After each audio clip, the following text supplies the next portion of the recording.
the biggest party.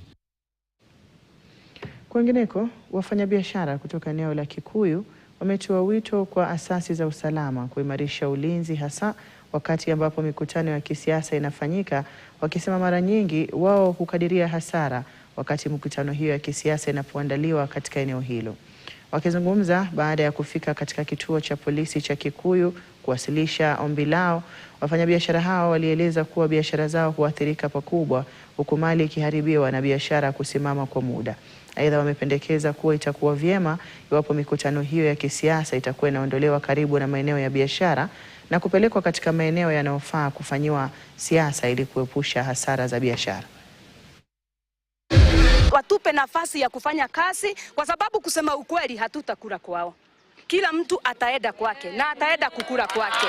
Kwa hivyo tunaomba tupewe nafasi tufanye kazi. Ikifika wakati wa siasa watatukuta tu hapa, na huo wakati utakuwa hata nasi tumegoja ni siasa tunaingia ndani sasa. Lakini wakati huu watupe nafasi tuafutie watoto wetu. Tukiomba OCS wetu ulizi ya ile siku ambayo hiyo mikutano ambayo imepangiwa, hatujui ni siku gani. Yeyote tunataka sisi amani. Kama uleti amani, wetu ngoje mpaka 2027 mwezi wa 8 tarehe 8 tukutane kwa debe, lakini si siasa za forojo. Tunaomba ifanyike nje ya Kikuyu town. Manake tumeshuhudia mambo mabaya bereni, tumeharibiwa bidhaa zetu na biashara imeharibiwa, na hata vile milioni siku nyingine kulichomwa.